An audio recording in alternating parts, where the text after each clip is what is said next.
Guys, andito tayo sa sa isang lugar na may nakita ako rito mga nag-aalaga ng kabayo. Natutuwa ako at baka alamin natin kung paano sila mag-alaga ng kabayo at yung sitwasyon ng mga kabayo nila kung paano. Ayan. Shout out kuya. Ano pangalan mo kuya?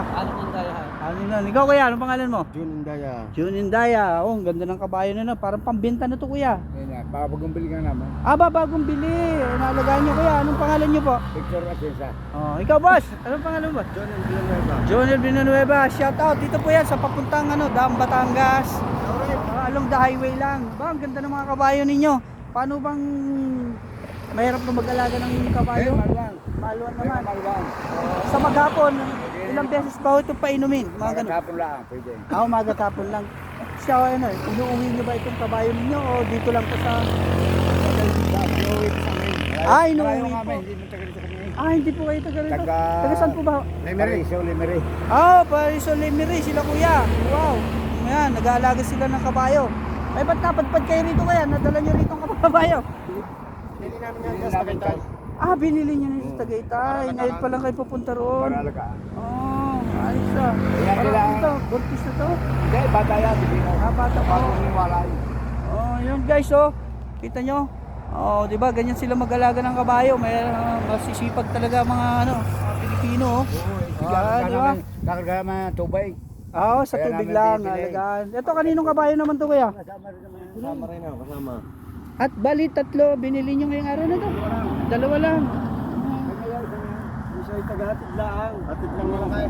Hatid lang, ibig sabihin ito lang gamit nyo, isa lang. Hindi, bidati pa isa. Babalik na lang uli kayo. Hindi, meron pa natin isa.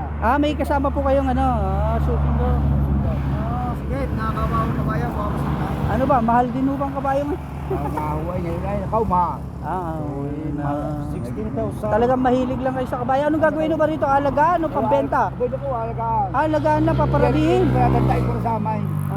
Ito ba yan, babae o lalaki? Babae. Babae, magpaparami. Mag-anak. Kaya hindi ko yan sa amin ang sabihin. Bakit ako hindi? Kaya itinitito ka ba sa aming buhay ito? Ano ito? Yung parang pararamihin tapos... Hindi naman kami marunong. Ako man hindi marunong magmukaw. Ay dito ako sakay. Sa gagamitin sa bukid. Oo, sa bukid. Gagamitin sa bukid. Mag-alam ng baka, mag-hinga pa. Kaya mag-harap buhay. Guys, talagang kailangan pala nila yun.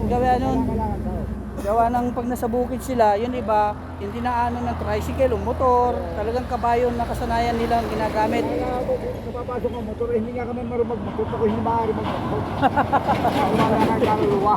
Yun lang, ganun pala ang buhay na talaga Kaya naman. dito na lumaki, sumabaw ng kabayo. Kaya Dito na kayo tumanda sa pag-aalaga ng mga kabayo. ako 12 anyos pa ako, nagkakabayo na, nag-iigib na ako. Kaya kayo magsi-68 na ngayon.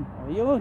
May mga naman tagal na nagkakabayo, yan na ba Sa mga nag-aalaga ng kabayo dyan, yun. Iba-iba pala ang karanasan ninyo sa buhay. Shout out sa inyo ha. Okay. Kuya, salamat ha. Thank you. Kuya, thank you. Thank you. Salamat.